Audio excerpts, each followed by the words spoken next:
Baik, malam hari ini tentunya menjadi malam yang paling dinantikan oleh kita semua. Dan kita akan langsung mengawali debat pada malam hari ini dengan mendengarkan visi, misi, dan juga program kerja dari masing-masing calon presiden 2024. Dan kita akan langsung mulai dengan calon presiden nomor urut 1. Kami persilakan kepada Bapak Anies Baswedan untuk maju ke atas panggung dan menyampaikan visi misinya.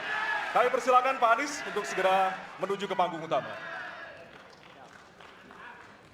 Pak Anies, waktu Bapak adalah 4 menit dimulai dari sekarang.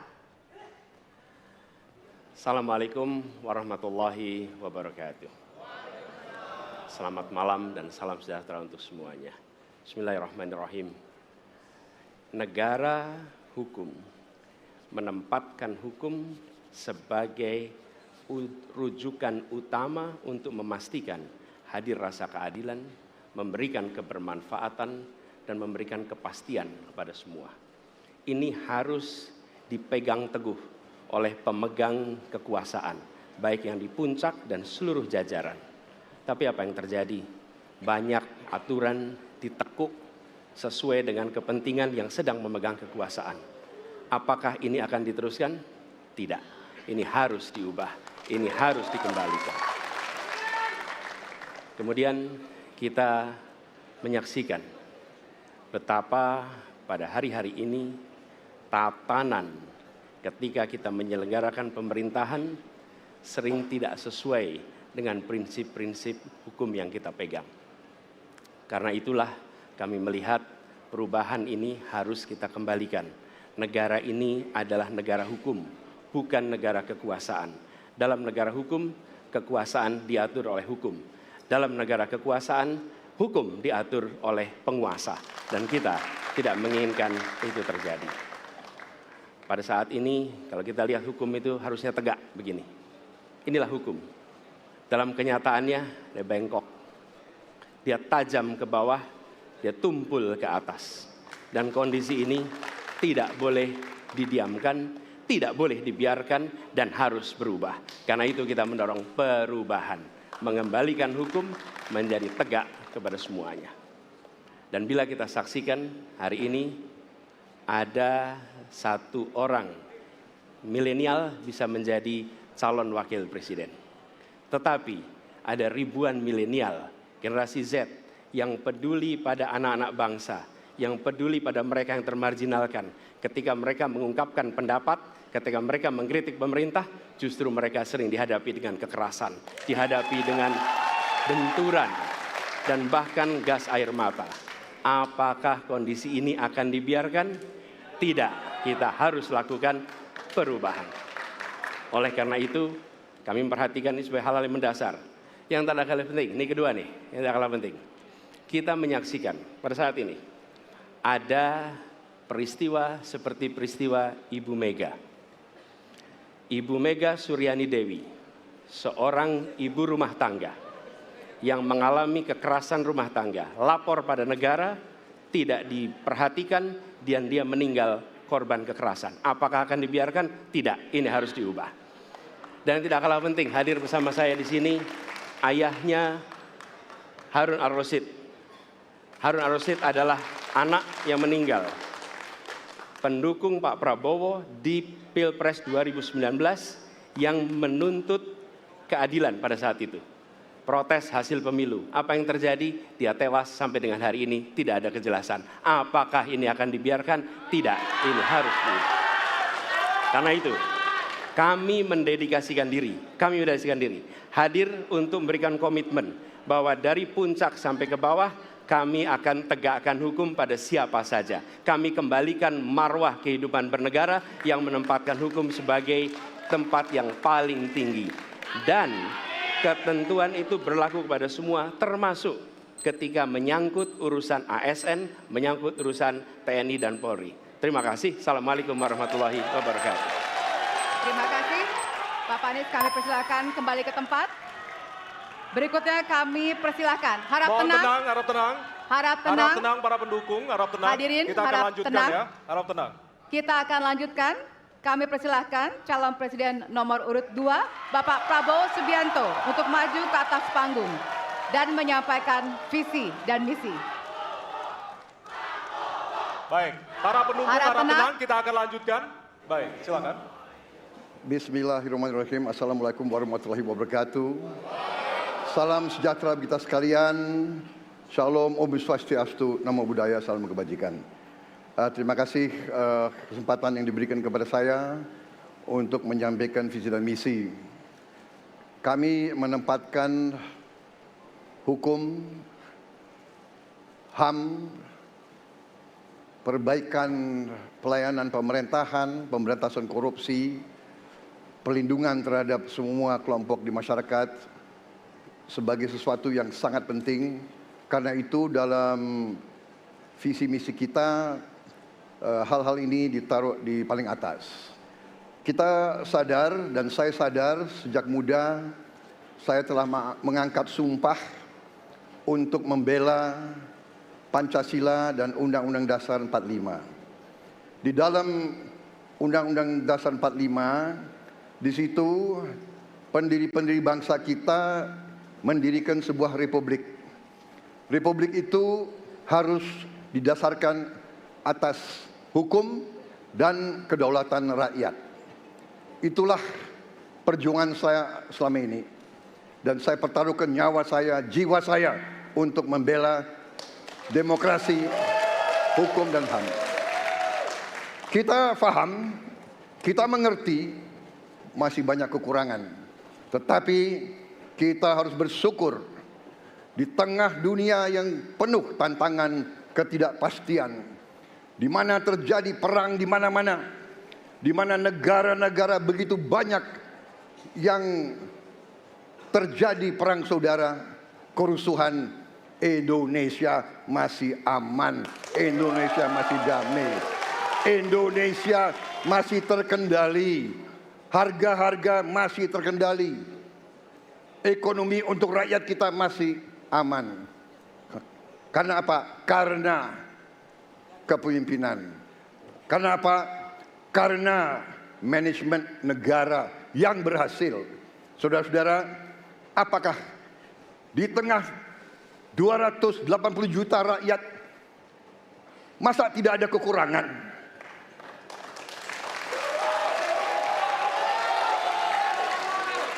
Tetapi kita harus arif, kita harus dewasa, dan kita tidak boleh munafik.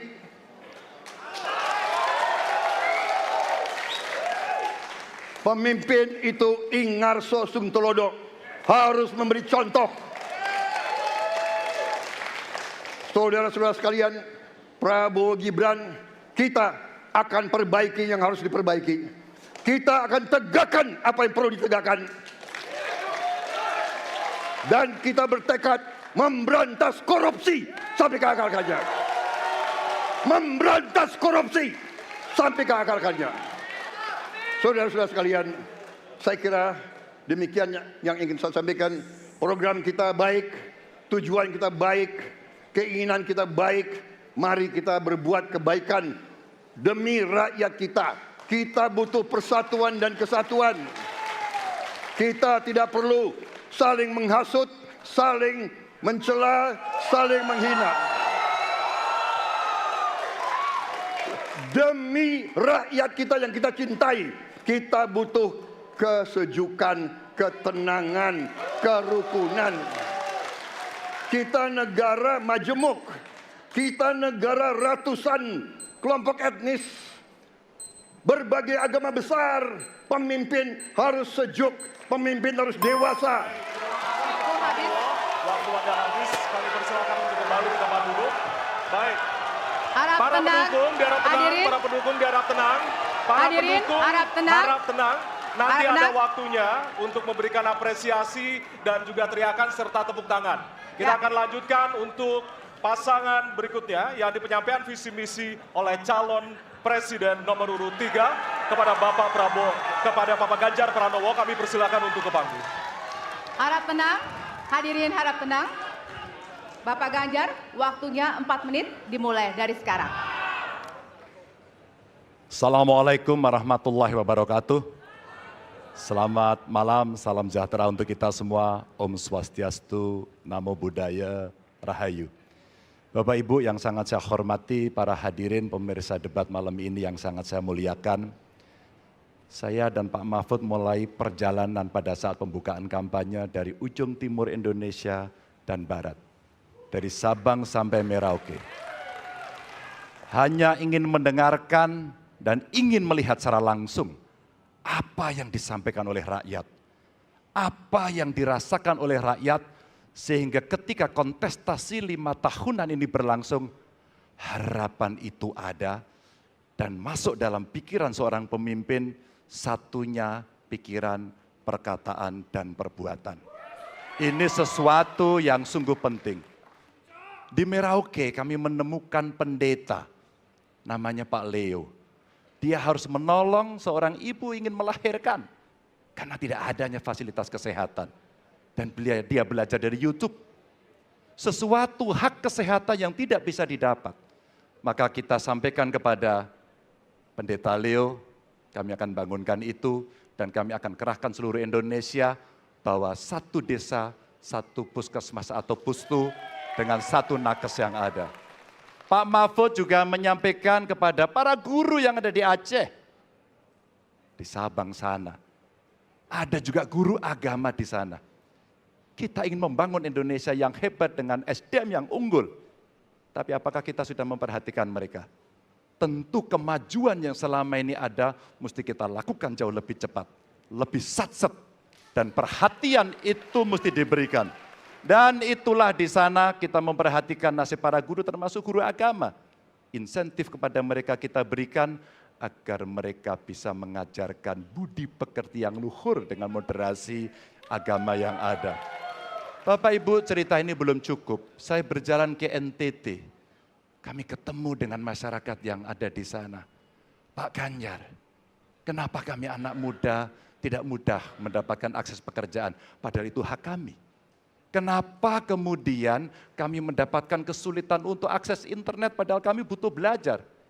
Tidak sama dengan yang di Jawa. Catatan inilah yang mendorong pikiran kami, internet gratis untuk para siswa yang sedang bersekolah. Agar mereka punya kesamaan dengan kita semua yang ada di Jawa ini. Kami bergeser lagi, kemudian ketemu kawan-kawan penyandang disabilitas di NTB. Betapa bahagianya saya karena ketemu dengan orang yang berjuang dengan keras agar dia bisa setara dan pemerintah mesti perhatikan mereka untuk memberikan kesetaraan pada mereka itu. Tapi Bapak Ibu, saya mendengar ketika demokratisasi mesti berjalan dan demokrasi mesti kita jaga bersama, ada Ibu Sinta yang ketika menyampaikan pendapat harus berurusan dengan aparat keamanan. Ada Melki, ketua BEM yang kemudian ibunya harus diperiksa.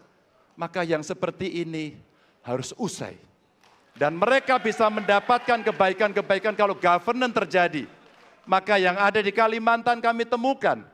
Masyarakat Dayak, mereka suku-suku yang ada, libatkan dong kami agar kami bisa mendapatkan akses yang sama. Semua ini bisa berjalan kalau kemudian pemerintahnya bersih. Pemerintahannya bisa akomodatif. Dan kita sikat korupsi itu tidak dengan kata-kata, dengan keseriusan. Pak Mahfud adalah mitra saya yang selama ini sebagai Menko mengeksekusi itu dengan baik. Kita akan lakukan itu, kami mohon dukungan rakyat, perintahkan kami untuk mengerjakan itu. Terima kasih. Wassalamualaikum warahmatullahi wabarakatuh. Kami persilakan kembali ke tempat. Hadirin, hadirin harap tenang. Hadirin, baik. Hadirin harap tenang, kita akan lanjutkan acara.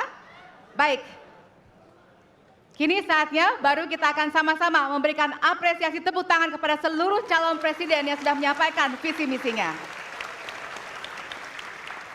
Ya, usai jeda, kami akan memperdalam visi misi dari setiap calon presiden yang telah disampaikan tadi. Untuk itu tetaplah bersama kami di debat pertama Calon Presiden 2024.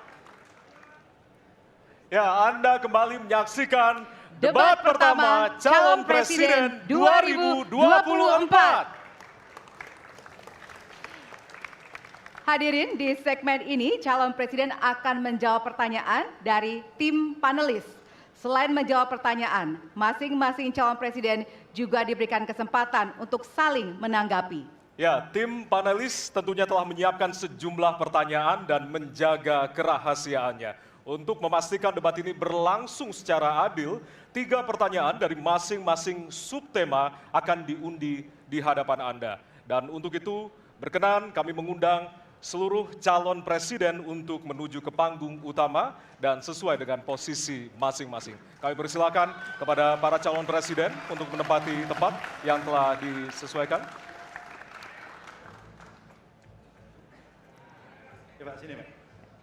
Ya, hadirin, jika di segmen pertama kita memulai visi misi dari calon presiden nomor urut 1, maka pada segmen ini kita akan memulai pertanyaan kepada calon presiden nomor urut 2. Kami persilakan kepada panelis Bapak Agus Riwanto untuk mengambil subtema di fishbowl. Kami persilakan Pak Agus.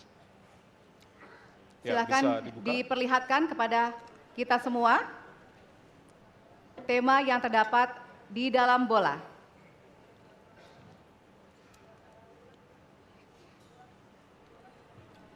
Temanya adalah diperlihatkan kepada moderator HAM. Baik, kita catat tema pertama adalah HAM. Baik, kami persilakan selanjutnya kepada panelis Bapak Ahmad Taufan Damadik untuk bisa mengambil pertanyaan dari fishbowl. Baik, bolanya bisa ditunjukkan, Pak. Oke, huruf A, artinya itu adalah amplop A untuk hak asasi manusia. Baik, pertanyaan hanya akan dibacakan 1 kali. Pertanyaan untuk calon presiden nomor urut 2 adalah tema HAM, huruf A. Saya akan buka amplopnya Bapak Ibu sekalian, masih disegel.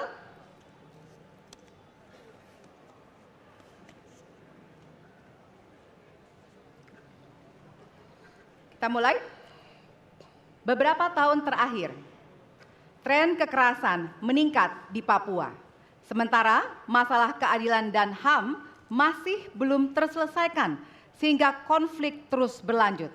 Pertanyaannya, apa strategi yang Anda akan siapkan untuk menyelesaikan masalah HAM dan konflik di Papua secara komprehensif?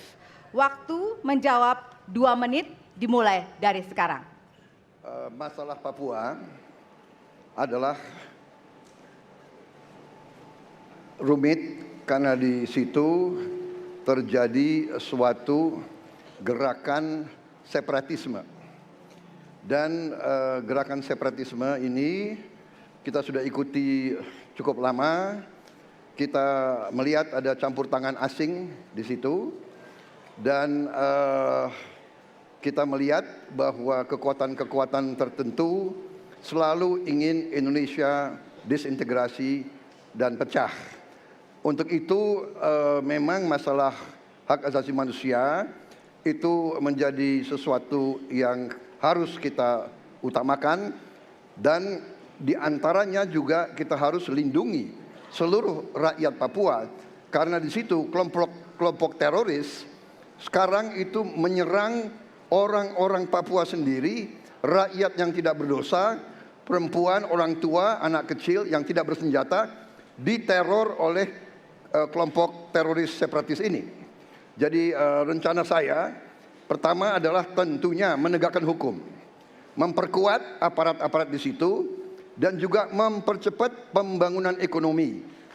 Dan Presiden Joko Widodo adalah presiden di Republik Indonesia yang paling banyak ke Papua. Paling banyak ke Papua. Kalau tidak salah sampai hari ini beliau sudah lebih dari 19 kali ke Papua. Dan peningkatan pertumbuhan ekonomi di bawah pemerintah Pak Jokowi yang paling pesat, yang paling tinggi selama sejarah Republik Indonesia.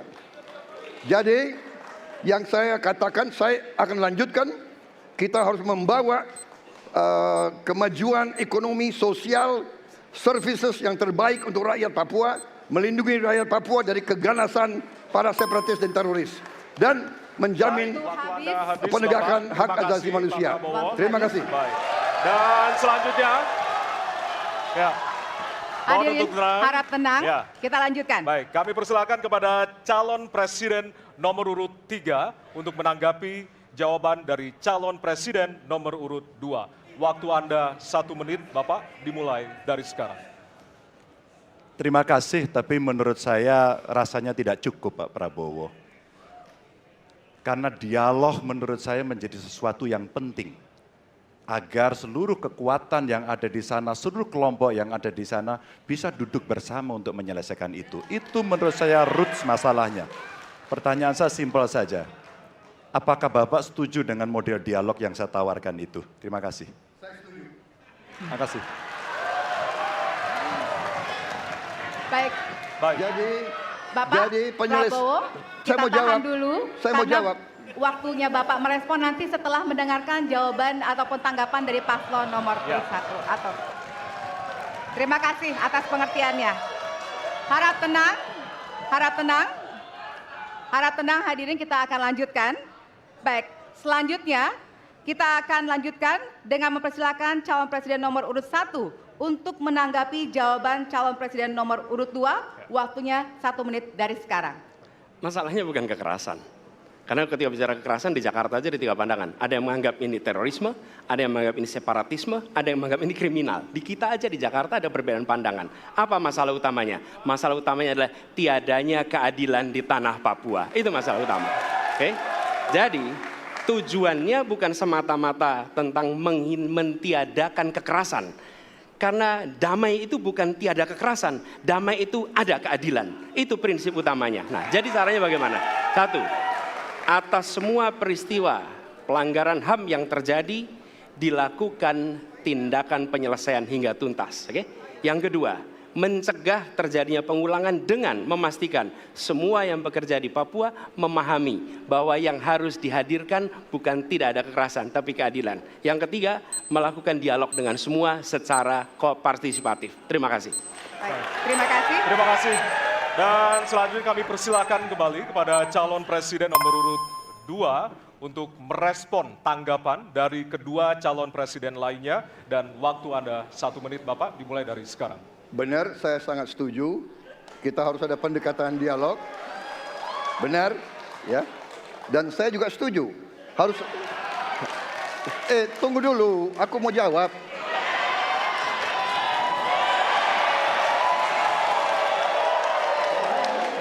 Jadi, benar keadilan. Benar sekali, harus ada keadilan. Tetapi saya mau mengatakan, tidak sesederhana itu, Pak Anies. Ada faktor-faktor lain, Pak Anies. Ada faktor geopolitik, ada faktor ideologi. Inilah yang masalahnya tidak gampang, ya. Tetapi saya pendapat kita harus tegakkan keadilan. Kita harus dialog. Ini masalah bangsa. Ini harus kita, semua kekuatan harus kita rangkul. Baik, waktu habis, Bapak. Waktu habis, Bapak. Terima kasih. Hadirin harap tenang. Baik, Hadirin, harap tenang, kita akan Ya. lanjutkan. Hadirin harap tenang, kita akan lanjutkan. nanti kita akan kasih kesempatan untuk memberikan apresiasi kepada para calon presiden. Baik, selanjutnya kita akan beralih ke pertanyaan untuk calon presiden nomor urut 3. Kami persilakan kepada panelis Bapak Al Makin untuk mengambil subtema di fishbowl. Kami persilakan kepada panelis.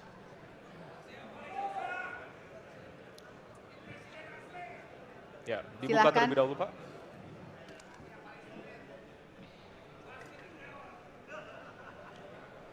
Diperlihatkan kepada moderator dan hadirin pemerintahan Dan peningkatan, peningkatan pelayanan pelayanan publik. Baik. Dan selanjutnya kami persilakan kepada panelis Bapak Bayu Dwi Anggono untuk mengambil pertanyaan dari fishbowl. Kami persilakan, Pak.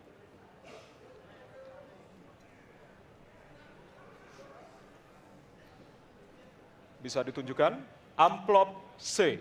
Amplop C untuk pemerintahan dan peningkatan pelayanan publik. Baik, untuk calon presiden nomor urut 3, pertanyaannya adalah tema pemerintahan dan peningkatan pelayanan publik, pertanyaan dari huruf C. Kita lihat bersama, Bapak Ibu sekalian, amplop juga masih disegel. Kita akan buka.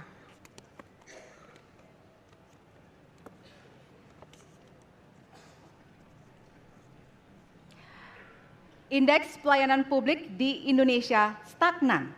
Sementara Undang-Undang Pelayanan Publik menghendaki persamaan pelakuan dan memperhatikan kepentingan khusus kelompok rentan, perempuan, anak, dan disabilitas.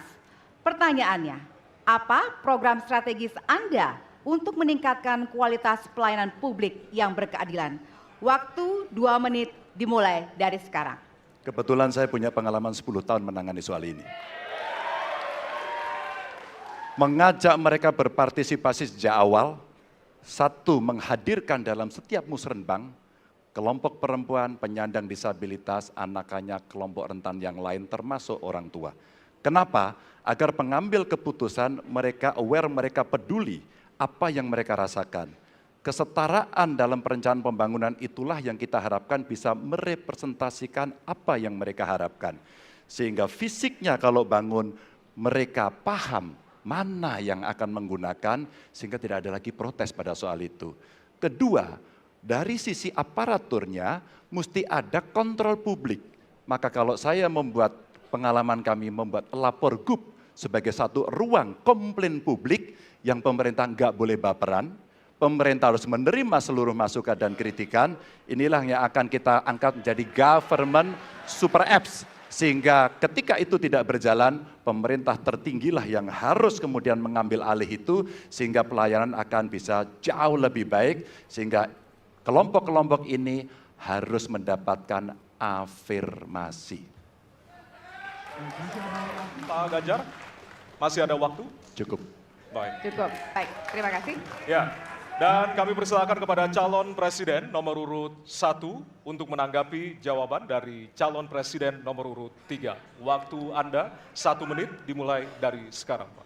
Prioritaskan pada pelayanan mereka yang rentan. 1, penyandang disabilitas. 2, perempuan, terutama ibu hamil. 3, anak-anak dan lansia. Itu prioritas. Kemudian pelayanannya. Buatkan pelayanan yang transparan dan terukur. Pelayanan pemerintah itu tidak ada yang baru. Semua yang dilayani pemerintah itu hal yang berulang. Jadi kalau disebut masalah itu pasti pernah terjadi sebelumnya. Pasti berulang. Lalu apa yang dikerjakan? Kami buat ketika dulu di Jakarta namanya Jaki.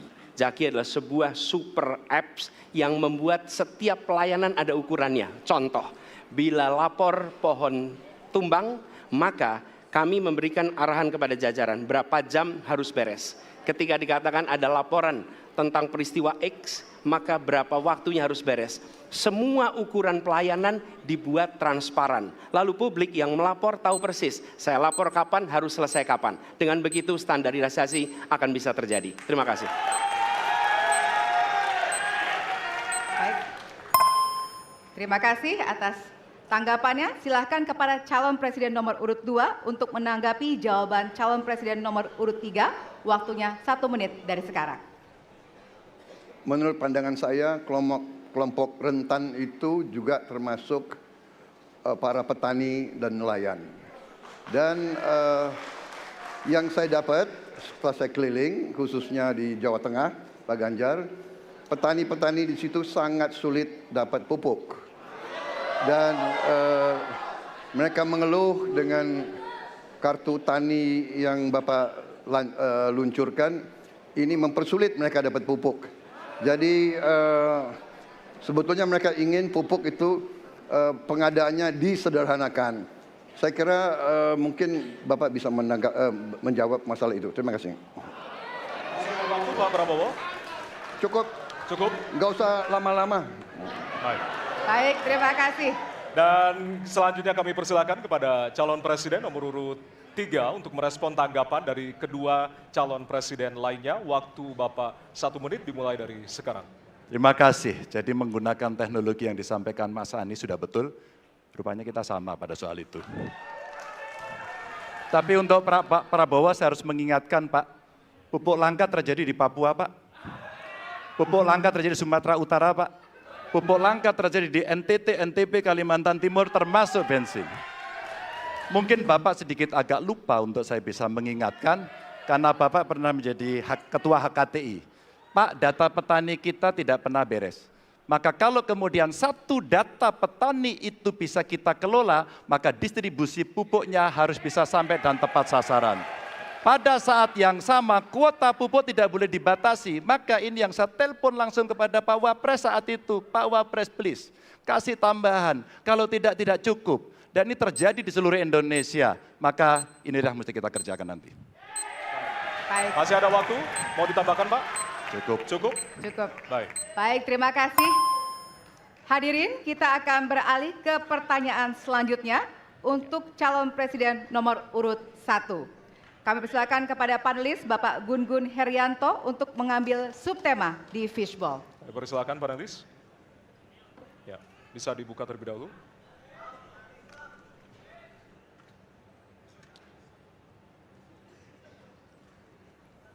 Tema ketiga adalah penanganan disinformasi dan kerukunan warga. Baik, kami persilakan untuk selanjutnya kepada panelis Bapak Hairul Fahmi untuk mengambil pertanyaan di fishball.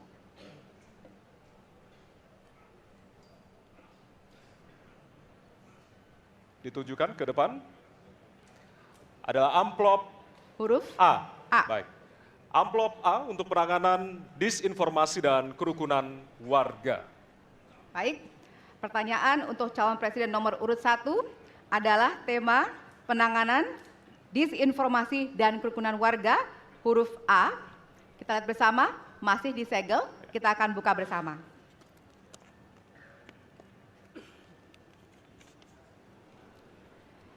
Sejauh ini, masih banyak ditemukan kasus-kasus persekusi, kekerasan, dan diskriminasi oleh satu kelompok masyarakat terhadap kelompok lainnya. Pertanyaannya, apa kebijakan Anda untuk melindungi warga negara dan memperkuat toleransi dalam masyarakat Indonesia yang majemuk? Waktunya 2 menit dimulai dari sekarang. Setiap pelanggaran hukum tidak boleh dibiarkan tak dihukum. Karena apabila dibiarkan, dia akan menular dan dia akan dianggap sebagai sesuatu yang benar. Karena itu langkah yang pertama adalah setiap kali ada pelanggaran dikerjakan oleh siapapun, kapanpun, dimanapun, maka tegakkan aturan, tegakkan hukum. Nomor 1. Yang kedua, ketika kita berbicara kerukunan, maka kita harus melakukan usaha berkomunikasi dengan semua. Negara tidak boleh memusuhi salah satu unsur yang ada di masyarakat. Nggak boleh. Negara adalah penyelenggara yang harus menjangkau semua. Kami mungkin tidak suka, mungkin tidak setuju dengan pikiran seseorang. Tapi negara harus memberikan hak kepada dia untuk berbicara, termasuk untuk mengkritik. Sehingga ada ruang kebebasan kepada rakyat untuk menyampaikan pendapatnya. Jadi kita harus sadar, negara bukan mengatur pikiran, negara bukan mengatur perasaan, negara mengatur tindakan. Di situ kita atur. Dan bila melanggar, maka itu dilakukan tindakan penegakan hukum. Lalu ketika sampai kepada usaha untuk menjangkau semua, pasti komunikasi dilakukan. Tapi selalu saja ada peristiwa pelanggaran, ada peristiwa kekerasan, dan seringkali rakyat tak tahu kemana harus melaporkan. Dan ketika mereka berhadapan dengan pihak lain, seringkali mereka membutuhkan bantuan hukum. Karena mereka berhadapan dengan berbagai unsur yang ada di masyarakat. Karena itu kami merencanakan membuat sebuah program yang disebut sebagai online untuk pelayanan pengacara gratis. Jadi ini adalah online pelayanan gratis. Yang kami sebut sebagai, istilah yang kami gunakan adalah Hotline Paris. Itu namanya kira-kira. Nah, dengan cara begitu, maka rakyat mengalami masalah bisa minta tolong kepada negara untuk didampingi pengacara dari negara. Terima kasih. Baik. Terima kasih. Dan selanjutnya kami persilakan kepada calon presiden nomor urut 2 untuk menanggapi jawaban dari calon presiden nomor urut 1. Waktu Bapak 1 menit dimulai dari sekarang. Saya kira yang sangat dirasakan oleh banyak kelompok, terutama kelompok minoritas, Pak. Saya ingin tanya bagaimana tanggapan Bapak tentang keluhan adanya kelompok-kelompok minoritas yang ingin membuat tempat ibadah tapi sangat sulit karena faktor-faktor yang dipersulit oleh birokrasi dan sebagainya.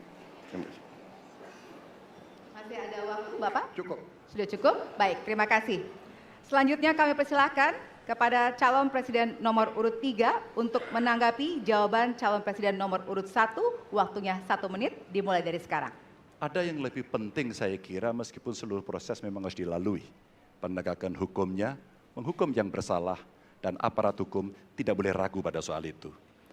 Tapi ketika kemudian kita kembalikan pada persoalan yang potensial muncul, itulah kenapa Pak Mahfud kemarin di Sabang berbicara dengan banyak tokoh agama. Agar di samping pendidikan agama, mereka memberikan juga pendidikan budi pekerti. Agar kemudian dia bisa mengerti sejak awal bagaimana berbeda dalam suku, agama, golongan, sehingga mereka akan bisa bareng-bareng memahami. FKUB, tokoh masyarakat semua dilibatkan dalam proses keseharian dalam pengambilan keputusan. Kalau itu bisa terjadi, rasa-rasanya bangsa ini akan membangun harkat dan martabatnya karena kita memang berbeda, tapi kita dipersatukan. Masih ada waktu, Bapak? Cukup. Ya. Dan selanjutnya, kami persilakan kepada calon presiden nomor urut 1 untuk merespon tanggapan dari kedua calon presiden lainnya, dan waktu Bapak 1 menit dimulai dari sekarang. Terima kasih. Pak Prabowo, perlu kami sampaikan bahwa ketika kami bertugas di Jakarta, maka ada begitu banyak izin-izin gereja yang mandek 30 tahun, 40 tahun, dan tuntas dibereskan. Oke? Antrian yang amat panjang, yang tidak pernah selesai. Dan kemudian banyak kelompok agama dari mulai Buddha, Hindu, Kristen yang mengalami kesulitan mendirikan tempat ibadah, mereka menerima izin tempat ibadah dan mereka bisa beribadah dengan baik. Dan kalau boleh saya laporkan, dalam sejarah Gubernur Jakarta yang paling banyak memberikan izin rumah ibadah adalah Gubernur Anies Baswedan. Termasuk ketika umat Islam mau mendirikan masjid dan tidak bisa mendapat izinnya, saya bicara. Ketika umat Kristen mau mendirikan gereja tidak bisa mendapatkan izin dari masyarakat, saya bicara. Dan semuanya akhirnya mendapatkan izin untuk bisa beribadah. Terima kasih. Terima kasih. Baik, sudah cukup Bapak? Masih ada waktu? Cukup. Ya? Baik, terima kasih, kita berikan tepuk tangan buat calon presiden 2024. Kami persilakan kepada Bapak-Bapak untuk kembali ke tempat. Ya, kami persilakan Bapak untuk kembali ke tempat. Ya. Ya. Kita masih ada beberapa segmen dan juga beberapa subtema yang tentunya nanti kita akan bahas di segmen-segmen berikutnya. Dan tentunya kami akan masuk ke bagian debat yang lebih hangat dengan tentunya saling menanggapi antara pasangan calon presiden satu dengan yang lainnya. Baiklah, untuk itu tetaplah bersama kami di debat pertama calon presiden 2024. Ya, terima kasih Anda masih bersama kami di debat pertama calon presiden 2024. Di segmen ini kami akan melanjutkan mengundi pertanyaan dari fishbowl dan akan dijawab dengan mengambil pertanyaan dari fishbowl tersebut seperti segmen sebelumnya. Kami juga akan informasikan kepada Bapak Ibu sekalian hadirin yang hadir di ruangan ini untuk tetap menjaga ketenangan dan tidak menggunakan alat peraga kampanye pada saat debat berlangsung. Ya, dan kami tentunya memohon kerjasama dari para hadirin yang berada di halaman KPU untuk kemudian mematuhi aturan yang telah kita sepakati bersama tadi. Baik, kami persilakan kepada calon presiden untuk kembali menuju ke panggung utama. Kami persilakan kepada Bapak-Bapak untuk bisa menuju ke panggung utama. Baik, dan kita beralih ke pertanyaan untuk calon presiden nomor urut 3. Dan kami persilakan kepada panelis Ibu Lita Testa untuk mengambil subtema di fishbowl, dan kami persilakan Ibu.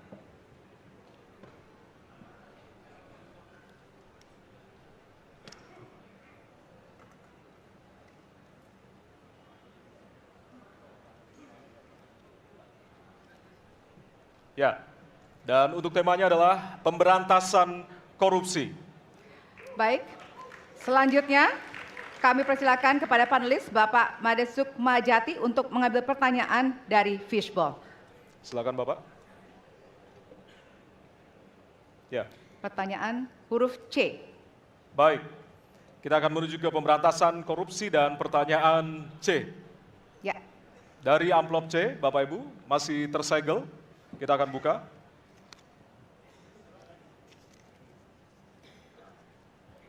Pertanyaan untuk subtema pemberantasan korupsi.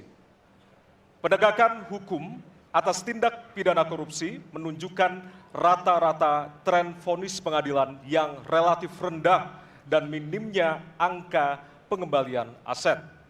Pertanyaan, apa terobosan yang akan Anda lakukan untuk menimbulkan efek jera bagi pelaku korupsi sekaligus menyelamatkan aset negara yang dikorupsi? Waktu Anda 2 menit Bapak, dimulai dari sekarang. Terima kasih. Yang pertama dari si penegakan hukumnya dulu. Maka kalau saya mulai dari sini, maka yang mesti dilakukan adalah pemiskinan. Yang kedua perampasan aset. Maka segera kita bereskan undang-undang perampasan aset dan untuk pejabat yang korupsi bawa ke Nusa Kambangan. Agar bisa punya efek jera bahwa ini tidak main-main. Namun yang perlu diberikan adalah contoh dari seorang pemimpin bahwa dia hidup sederhana, dia tidak bermewah-mewah, dia mengajarkan bagaimana integritas itu dibangun. Untuk para pejabat, ada 2 yang penting sekali. 1, biarkan mereka berkembang dengan meritokrasi yang baik sehingga pada saat menduduki jabatan tidak ada lagi jual beli jabatan. Yang kedua, jangan biarkan mereka store pada pemimpinnya. Kalau ini terjadi, kerunyaman itu akan muncul. Data ICW menunjukkan sekitar 230-an triliun dalam 10 tahun terakhir kerugian negara itu terjadi. Dan ini ekuivalen kalau bisa kita pakai untuk membuat puskesmas kira-kira 27.000. Terbayangkan oleh kita, edukasi itu mesti kita tunjukkan dengan sekali lagi teladan dari seorang pemimpin dan pemimpin tidak boleh ragu untuk memutuskan itu. Baik, Terima masih kasih. ada waktu Bapak, akan Cukup. menambahkan? Cukup? Baik. Cukup, baik. Harap tenang. Terima kasih. Kami persilakan kepada calon presiden nomor urut 1 untuk menanggapi jawaban calon presiden nomor urut 3. Waktunya 1 menit, dimulai dari sekarang.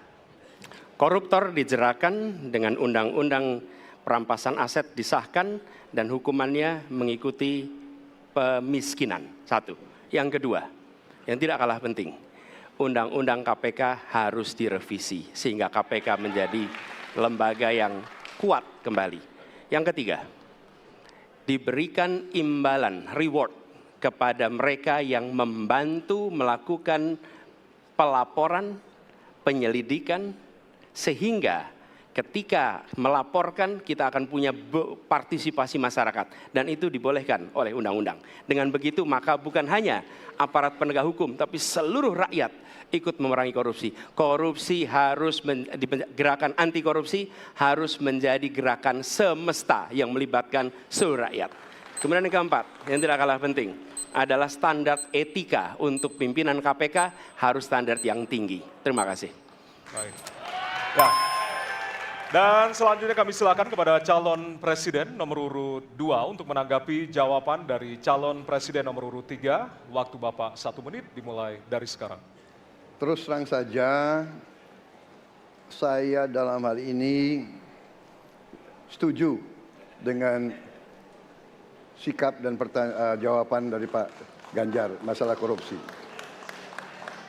Korupsi adalah pengkhianatan terhadap bangsa. Korupsi harus diberantas sampai ke akar-akarnya. Kita harus perkuat KPK, kita harus perkuat juga kepolisian, kita harus perkuat juga kejaksaan, kita harus perkuat ombudsman, semua badan-badan yang bisa membantu untuk mitigasi korupsi harus kita perkuat. BPK, BPKP, inspektorat di tiap kementerian ini harus diperkuat. Jadi saya sependapat korupsi harus diberantas sampai seakar-akarnya. Terima kasih. Waktu masih ada, Bapak? Cukup. Cukup. Baik, terima kasih. Kami persilakan calon presiden nomor urut 3 untuk merespon tanggapan dari kedua calon presiden lainnya. Waktunya 1 menit, dimulai dari sekarang. Terima kasih. Ternyata pada isu ini di antara 3 kami relatif sepakat. Mudah-mudahan ini harapan baik untuk masyarakat. Maka yang mesti kita sampaikan kepada masyarakat, inilah janji politik di depan rakyat. Maka kalau kemudian kita bisa menyatukan yang saya sampaikan di awal, pikiran kita sudah sama, perkataan kita sudah sama, maka kalau perbuatannya tidak sama, kitalah yang dihukum oleh rakyat. Maka mudah-mudahan pemilu besok ini akan menghasilkan semangat yang sama untuk kita memberantas korupsi. Integritas itu penting sekali dan nomor 1. Masih ada waktu Bapak? Cukup. Cukup? Baik. Ya, dan kita akan beralih ke pertanyaan selanjutnya untuk calon presiden nomor urut 1. Kami persilakan kepada panelis Bapak Rudy Rohi untuk mengambil subtema di Fishball. Kami persilakan Bapak.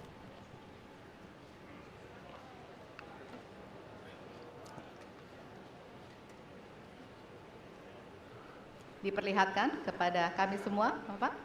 Apa? Baik, temanya adalah penguatan demokrasi. Baik.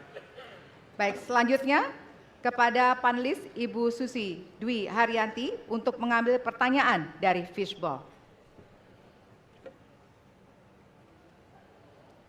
Hurufnya adalah A. Penguatan demokrasi dengan amplop A. Baik. Masih tersegel Bapak Ibu? Kita akan langsung buka.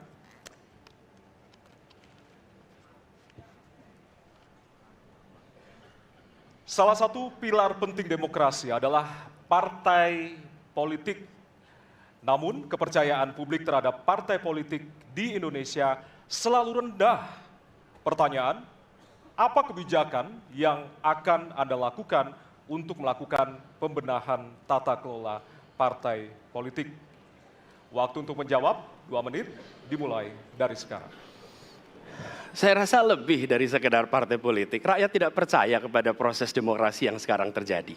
Itu jauh lebih luas dari sekedar partai politik. Ketika kita bicara demokrasi, minimal ada 3. 1, minimal 3 nih. 1 adalah adanya kebebasan berbicara. Yang kedua, adanya oposisi yang bebas untuk mengkritik pemerintah dan menjadi penyeimbang pemerintah. Yang ketiga, adanya proses pemilu, proses pilpres yang netral, yang transparan, jujur, adil. 3. Dan kalau kita saksikan akhir-akhir ini, 2 ini mengalami problem. Kita menyaksikan bagaimana kebebasan berbicara menurun, termasuk mengkritik partai politik. Dan angka demokrasi kita menurun, indeks demokrasi kita. Bahkan pasal-pasal yang memberikan kewenangan untuk digunakan secara karet kepada pengkritik, misalnya Undang-Undang ITE atau pasal 14, 15 Undang-Undang nomor 1 tahun 1946. Itu semua membuat kebebasan berbicara menjadi terganggu. Yang kedua, oposisi. Kita saksikan minim sekali adanya oposisi selama ini. Dan sekarang ujiannya adalah besok. Bisakah pemilu diselenggarakan dengan netralitas, dengan adil, dengan jujur? Ini ujian ketiga. Jadi, persoalan demokrasi kita lebih luas dari segala persoalan kepada partai politik. Nah, bagaimana untuk partai politik sendiri? Partai politik perlu mengembalikan kepercayaan. Tapi di sini ada peran negara. Menurut saya salah satu masalah yang mendasar partai politik ini memerlukan biaya. Dan biaya politik selama ini tidak pernah diperhatikan di dalam proses politik. Untuk kampanye, untuk operasional partai, semua ada biayanya. Sudah saatnya pembiayaan politik itu dihitung dengan benar. Ada transparansi, sehingga rakyat pun melihat ini institusi yang bisa dipertanggungjawabkan. Jadi salah satu reformnya adalah reform pembiayaan politik oleh partai politik. Terima kasih. Baik. Waktu sudah habis, terima kasih. Kini kami persilakan calon presiden nomor urut 2 untuk menanggapi jawaban calon presiden nomor urut 1. Waktunya 1 menit, dimulai dari sekarang. Mas Anies, Mas Anies. Saya berpendapat Mas Anies ini agak berlebihan. Mas Anies mengeluh tentang demokrasi ini dan itu dan ini. Mas Anies dipilih jadi gubernur DKI menghadapi pemerintah yang berkuasa. Saya yang mengusung Bapak.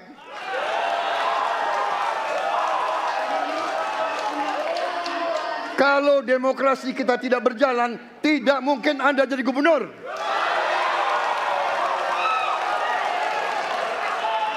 Kalau Jokowi diktator, Anda tidak mungkin jadi gubernur. Saya waktu itu oposisi, Mas Anies. Anda ke rumah saya, kita oposisi, Anda terpilih. Waktu habis, Bapak. Harap tenang. Bapak Prabowo. Baik, para pendukung, Harap tenang. kami mohon untuk Pendukung. tenang, para pendukung. Para pendukung, Baik, harap tenang. Kita akan lanjutkan Ya. dialog kita. Harap tenang. Hadirin, harap tenang. Kami sampaikan kembali. Hadirin harap tenang. Apabila tidak tenang, maka debat tidak dapat dilanjutkan. ya, kami mohon kerjasamanya kepada para hadirin yang berada di halaman gedung KPU untuk bisa menaati aturan yang telah kita sepakati bersama. Ya, Baik, selanjutnya kepada calon presiden nomor urut 3, kami silakan untuk menanggapi jawaban calon presiden nomor urut 1, waktunya 1 menit dari sekarang. Saya jadi tidak enak ini Mbak hari ini. Mohon maaf, saya tidak enak karena dua kawan saya sedang nagih janji dan membuka buku lama. Tapi percaya begini, yang pertama tidak ada demokrasi tanpa partai politik. Tidak ada, suka tidak suka, mau tidak mau. Dan fungsi partai politik itu adalah agregasi, sumber rekrutmen kader, pendidikan politik. Kebetulan saya pernah menjadi ketua pansus undang-undang partai politik. Maka pada saat perdebatan penguatan dari sisi anggaran, penguatan dari sisi partisipasi masyarakat mesti dilakukan, saat itu tidak terlalu banyak yang setuju. Maka Mas Anies, soal oposisi tidak oposisi, soal kepentingan saja kok. Kapan kita bertemu, kapan kita tidak bertemu, dan kemudian kita akan bersikap pada posisi masing-masing. Tapi yang penting, pendidikan politik kepada masyarakat itulah yang menjadi PR besar dari partai politik agar cepat oke, dewasa. waktu Anda habis, Bapak. Ya, dan kita akan lanjutkan. Baik, kita akan lanjutkan debatnya, Bapak Ibu. Kita akan lanjutkan ke pertanyaan selanjutnya untuk calon presiden nomor urut 1. Ya. Untuk merespon Oke. tanggapan dari dua calon presiden lainnya, waktunya 1 menit dari sekarang. Ya. Terima kasih. Ketika kita menghadapi sebuah proses demokrasi, di situ ada pemerintah dan ada oposisi. Dua-duanya sama terhormat. Dan ketika proses pengambilan keputusan itu dilakukan, bila ada oposisi, maka selalu ada pandangan perspektif berbeda yang membuat masyarakat bisa menilai. Karena itu oposisi itu penting dan sama-sama terhormat. Sayangnya tidak semua orang tahan untuk berada menjadi oposisi. Oke? Seperti sampaikan Pak Prabowo tidak tahan untuk menjadi oposisi. Apa yang terjadi? Beliau sendiri menyampaikan bahwa tidak berada dalam kekuasaan membuat tidak bisa berbisnis, tidak bisa berusaha. Karena itu harus berada dalam kekuasaan. Kekuasaan lebih dari soal bisnis, kekuasaan lebih dari soal uang, kekuasaan soal kehormatan untuk menjalankan kedaulatan rakyat. Baik, waktu Anda Baik, habis Bapak. terima Kami kasih. mohon sekali lagi kepada para hadirin yang berada di Hadirin. halaman KPU. Ditahan dulu. Baik, baik, Pak Prabowo, Bapak mohon maaf. Prabowo, Bapak, mohon maaf. Waktu sudah Nanti habis. Waktu ada sudah kesempatan. habis. Ya. Baik. Hadirin. Nanti ada kesempatan untuk kembali menanggapi. Baik. Dan kita akan beralih ke pertanyaan terakhir untuk segmen ini dan untuk calon presiden nomor urut 2. Baik, kami persilakan kepada panelis, kepada Bapak Agus Riwanto untuk mengambil subtema.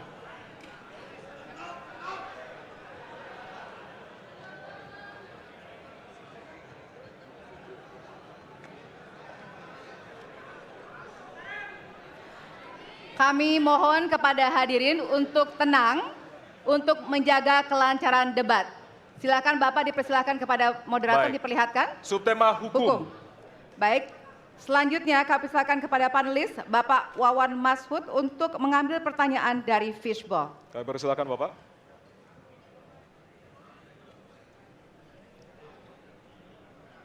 Baik, Amplop A. amplop A, silakan.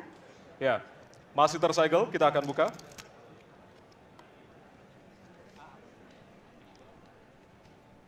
Kita akan langsung bacakan. Konstitusi mengharuskan kekuasaan kehakiman dijalankan secara merdeka. Sementara lembaga kekuasaan kehakiman saat ini cenderung diintervensi oleh cabang kekuasaan lainnya. Pertanyaannya, apakah Anda setuju dengan pernyataan tersebut? Apa alasannya dan apa komitmen Anda untuk menjaga independensi kekuasaan kehakiman? Waktu Anda 2 menit Bapak, dimulai dari sekarang.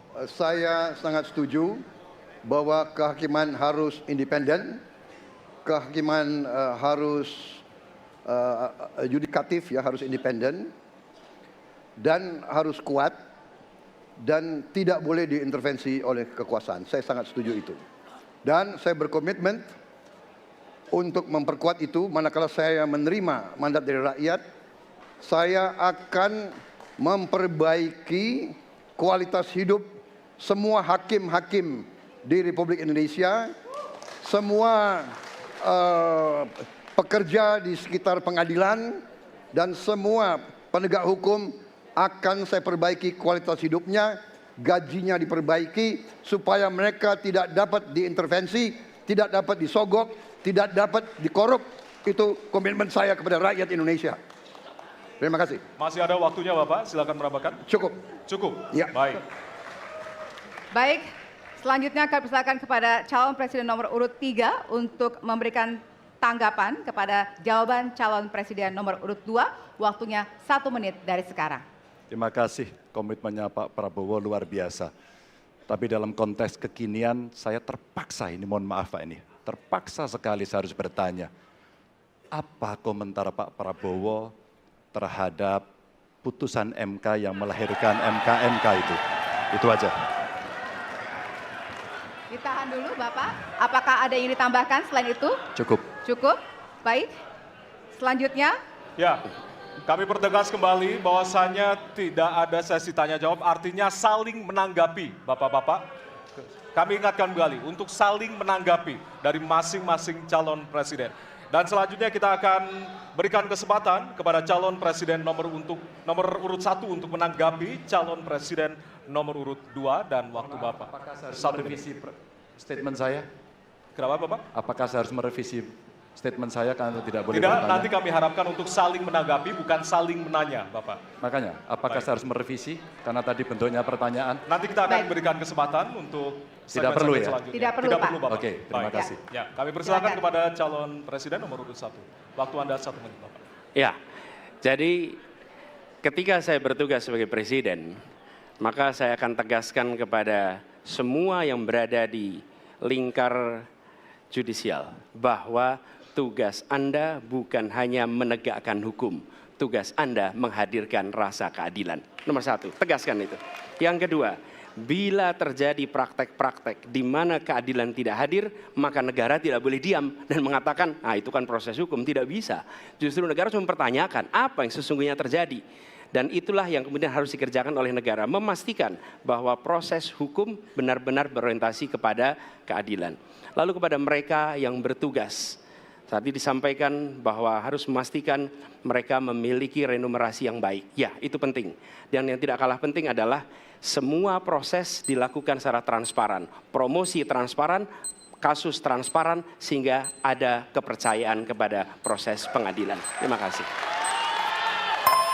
baik, waktu habis. Selanjutnya kami silakan kepada calon presiden nomor urut 2 untuk merespon tanggapan dari calon presiden lainnya. Waktunya 1 menit dari sekarang. Saya kira mengenai Mahkamah Konstitusi, aturannya sudah jelas. Kita juga bukan anak kecil, rakyat kita juga pandai, rakyat kita lihat, rakyat kita tahu. Mas Ganjar, kita tahulah ya bagaimana prosesnya, ya. Yang intervensi siapa? Ya kan?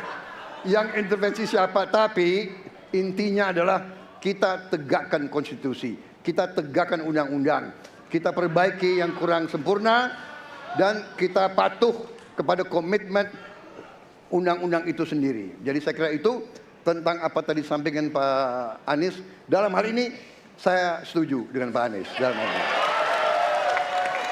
Waktunya masih ada, Bapak? Saya sependapat kita harus membuat yudikatif kuat, harus ada merit system, harus ada ujian-ujian yang baik. Waktunya supaya habis hakim sekarang, itu Bapak. hakim yang Terima terbaik kasih untuk Indonesia. atas jawabannya. Baik. Sekarang kita kasih apresiasi dari 3 calon presiden yang tentunya sudah saling menanggapi di kesempatan segmen kali ini. Dan kami persilakan kepada Bapak calon presiden untuk kembali ke tempat masing-masing. Baik. Kepada para pendukung, harap tenang.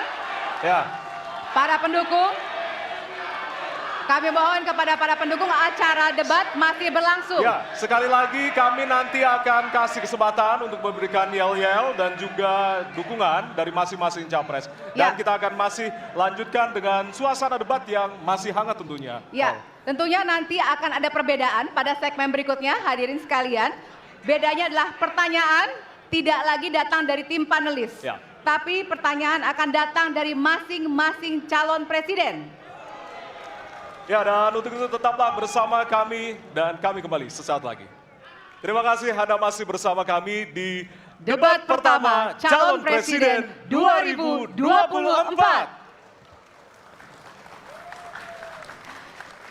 Hadirin, jika pada segmen sebelumnya pertanyaan dibuat oleh tim panelis, maka di segmen ini dan segmen selanjutnya pertanyaan murni dari para calon presiden. Ya, Jawaban pertanyaan akan ditanggapi oleh capres penanya untuk kemudian direspon kembali oleh calon presiden yang menjawab. Sebelumnya, kita undang kembali seluruh calon presiden untuk naik ke atas panggung. kami persilakan Bapak untuk menuju ke panggung utama. Ya, dan untuk segmen ini kesempatan pertama akan diberikan kepada calon presiden nomor urut 1 untuk bertanya kepada calon presiden nomor urut 2. Dan waktu Bapak 1 menit dimulai dari sekarang. Terima kasih. Pada tanggal 25, Pak Prabowo mendaftar ke KPU sebagai pasangan calon presiden, calon wakil presiden. Sesudah keputusan MK. Dan kemudian di MK dibentuk MK-MK. Yang hasilnya mengatakan bahwa terjadi pelanggaran etika berat. Yang menyebabkan keputusan yang dibuat oleh MK secara etika bermasalah. Kemudian Bapak punya waktu sampai dengan tanggal 13 November. Karena di situ adalah waktu terakhir untuk mengambil keputusan bila ada perubahan. Sesudah Bapak mendengar bahwa ternyata pencalonan persyaratannya bermasalah secara etika, pertanyaan saya, apa perasaan Bapak ketika mendengar bahwa ada pelanggaran etika di situ? Baik, waktunya habis. Kami berikan kesempatan kepada calon presiden nomor urut 2 untuk menjawab selama 2 menit. Waktunya dimulai dari sekarang. Jadi Mas Anies ya memang suatu perkembangan politik itu ada beberapa segi perspektif ya. Jadi tim saya, para pakar hukum yang mendampingi saya menyampaikan bahwa dari segi hukum tidak ada masalah.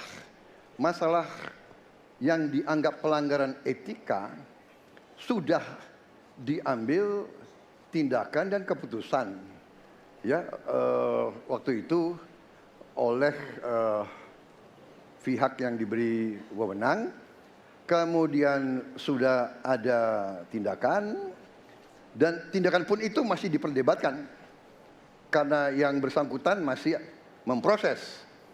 Tetapi intinya adalah bahwa keputusan itu final dan tidak dapat dirubah. Ya, saya laksanakan ya. Dan kita ini bukan anak kecil, Mas Anies ya. Anda juga paham ya. Sudahlah ya. Sekarang begini. Intinya rakyat yang putuskan, rakyat yang menilai. Kalau rakyat tidak suka Prabowo dan Gibran, nggak usah pilih kami, saudara-saudara sekalian. Dan saya tidak takut tidak punya jabatan, Mas Anies. Sorry ya. Sorry ya. Harap tenang. Mas Anies, Mas Anies, saya tidak punya apa-apa. Saya sudah siap mati untuk negara ini. Baik. Waktu Anda habis, Bapak, dan selanjutnya kami persilakan kepada calon presiden nomor urut 1 untuk menanggapi jawaban dari calon presiden nomor urut 2. Waktu Bapak 1 menit. Dimulai dari sekarang. Fenomena ordal ini menyebalkan. Di seluruh Indonesia kita menghadapi fenomena ordal. Mau ikut kesebelasan ada ordalnya. Mau masuk jadi guru ordal. Mau daftar sekolah ada ordal. Mau dapat tiket untuk konser ada ordal. Ada ordal di mana-mana yang membuat meritokratik nggak berjalan. Yang membuat etika luntur. Dan ketika fenomena ordal itu bukan hanya di masyarakat, tapi di proses yang paling puncak terjadi ordal, maka rakyat kebanyakan, dan ini saya rasakan beberapa waktu yang lalu, beberapa orang guru berjumpa dengan saya dan mereka mengatakan, Pak, di tempat kami pengangkatan guru-guru itu mendasarkan ordal. Kalau tidak ada ordal, nggak bisa jadi guru, nggak bisa diangkat. Lalu apa jawabannya? Atasan saya bilang, wong yang di Jakarta aja pakai ordal, kenapa kita di bawah tidak boleh pakai ordal? Negeri ini rusak apabila tatanan Waktunya itu hilang. habis. Ya.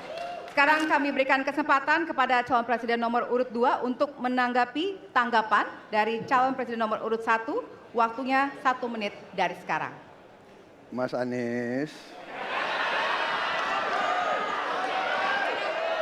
Dalam demokrasi, kekuasaan tertinggi ada di rakyat. Hakim yang tertinggi adalah rakyat. Tanggal 14 Februari, rakyat yang akan mengambil keputusan. Kalau kami tidak benar, salah, berkhianat, rakyat yang akan menghukum kami. Waktu masih ada, Bapak? Sudah cukup? Baik, terima kasih. Harap tenang hadirin, kita akan lanjutkan. Ya, kita akan lanjutkan. Dan untuk kesempatan ini kami berikan kepada calon presiden nomor urut 2 untuk bertanya kepada calon presiden nomor urut 3. Dan waktu Bapak 1 menit dimulai dari sekarang. Mas Ganjar punya pengalaman sebagai gubernur. Saya ingin bertanya bagaimana pemikiran Bapak untuk mengatasi pengangguran yang masih banyak, terutama lulusan-lulusan sekolah dan sarjana yang belum tertampung. Mungkin pengalaman Bapak bisa Bapak memberi suatu pencerahan kepada kami. Terima kasih. Waktunya masih ada, Bapak ada yang ingin ditambahkan? Baik, cukup. Oke. Selanjutnya kami berikan kesempatan kepada calon presiden nomor urut 3 untuk menjawab selama 2 menit. Waktunya dimulai dari sekarang. Terima kasih Pak Prabowo. Isu ini sangat kontekstual dan saya kira dari pertanyaan masyarakat begitu sulitnya mendapatkan pekerjaan. Ada beberapa poin Pak. Yang pertama adalah membuka ruang investasi yang cukup besar dengan cara memastikan penegakan hukumnya bisa berjalan baik, kepastian hukumnya berjalan dengan baik, transparan, akuntabel, mudah, murah, cepat dalam sebuah layanan. Tanpa itu dilakukan, mereka akan minggat dan mereka akan pergi, tidak mau datang. Yang kedua, ketika mereka datang, sudah masuk berinvestasi katakan, pusat-pusat pertumbuhan sudah diberikan kepada mereka oleh pemerintah dengan fasilitasi kawasan industri umpama, insentif pajak umpama, kemudahan perizinan, ease of doing business umpama, maka ketika kemudian itu sudah berjalan, Pak, yang mesti disiapkan adalah SDM. Ketangguhan SDM untuk menjemput itulah yang kita siapkan. Apa itu? Sekolah vokasi, nggak ada yang lain. Dan kemudian SDM inilah yang kita bisa pastikan bahwa mereka sampai dengan 12 tahun mesti sekolah dan gratis. Inilah yang kemudian bisa kita dorong untuk kemudian mereka bisa naik. Ada juga tindakan afirmasi sekaligus untuk menurunkan kemiskinan adalah setiap satu keluarga miskin kita kasih kesempatan satu anaknya sampai ke perguruan tinggi. Karena itulah yang akan membongkar dan kemudian memberikan ruang pekerjaan yang jauh lebih banyak kepada mereka. Maka peran-peran inilah yang mesti kita dorong. Kawasan industri Kendal sudah bekerja sama dengan 100-an lebih sekolah vokasi. Kawasan industri di Batang sedang kita siapkan, bahkan kita bangunkan sekolah. Kerjasama antara pusat, provinsi, kabupaten menjadi begitu penting untuk memfasilitasi itu, dan kemudian tugas kita mensosialisasikan untuk mereka bisa terlibat di dalamnya. Baik. Ya, waktu Anda habis Bapak, dan kami persilakan kepada calon presiden nomor urut 2 untuk menanggapi jawaban dari calon presiden nomor urut 3. Waktu Bapak 1 menit. Saya senang mendengar jawaban itu. Berarti Bapak bisa mengakui prestasi pemerintah Jokowi dalam mengembangkan KEK semua, mendorong hilirisasi, menciptakan lapangan kerja, mengundang investor-investor ke Jawa Tengah untuk menciptakan pertumbuhan ekonomi yang bermutu dan berkelanjutan. Terima kasih. Ya. Waktunya masih ada, Bapak? Cukup. Cukup. Baik, selanjutnya kita berikan kesempatan kepada calon presiden nomor urut 3 untuk menanggapi tanggapan dari calon presiden nomor urut 2. Waktunya 1 menit dari sekarang. Pak Prabowo, terima kasih. Ketika kami merancang kawasan-kawasan industri dan bagaimana percepatan itu kita lakukan, kami duduk dengan para menteri, bahkan kami duduk dengan presiden. Kami punya pikiran yang sama dalam merancang ini karena kita ingin menjemput 2045 sebagai negara maju, negara unggul. Itu yang harus kita ciptakan. Maka ketika kemudian soal setuju tidak setuju, kami hampir 10 tahun. Bahkan proyek-proyek strategis nasional yang ada di Jawa Tengah, saya bereskan, Pak. Karena itu bentuk tanggung jawab kami sebagai wakil pemerintah pusat di daerah, dan kami tahu posisi itu agar kita berada dalam satu barisan menjemput keunggulan Indonesia di 2045. Masih ada waktu Bapak? Cukup. Cukup? Baik.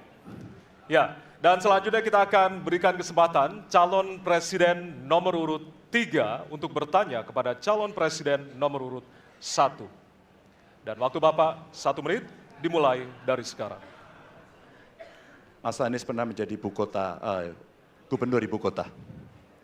Dan hari ini menjadi isu publik, saya barusan dari IKN.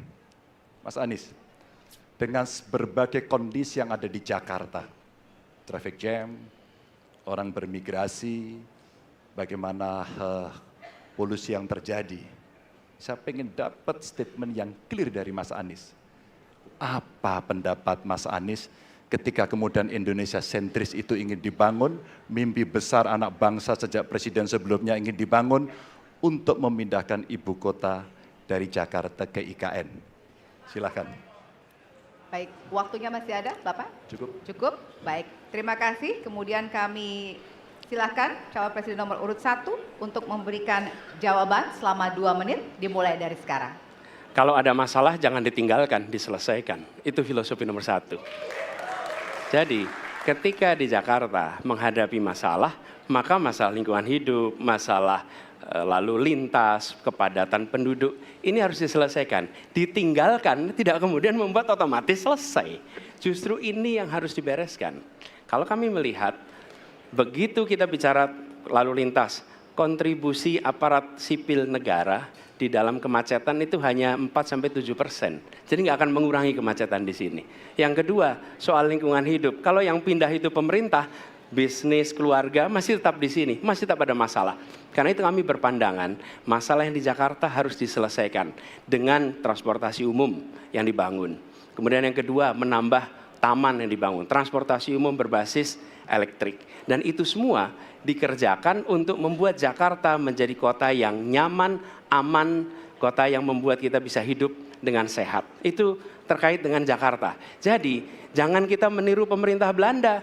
Mereka punya kota tua. Ketika kota tua turun permukaan, mereka pindah ke selatan, bikin di sekitar Monas. Ditinggalkan, masalah tidak diselesaikan. Kita harus menghadapi masalah dengan menyelesaikan. Lalu yang kedua, terkait dengan IKN.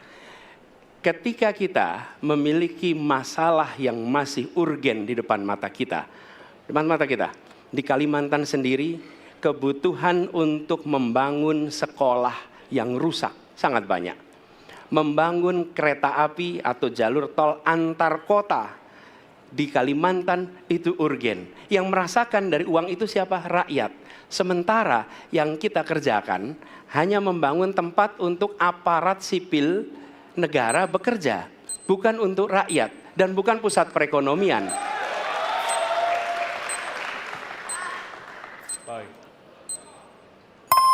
Ya, waktu Anda habis dan kami persilakan kepada calon presiden nomor urut 3 untuk menanggapi jawaban dari calon presiden nomor urut 1. Waktu Bapak 1 menit, disilakan. Apakah boleh saya simpulkan kalau begitu Mas Anies dalam posisi yang oposisi terhadap beberapa kebijakan termasuk IKN menolak IKN dilanjutkan? Terima kasih. Cukup Waktunya? Bapak? Cukup. Baik.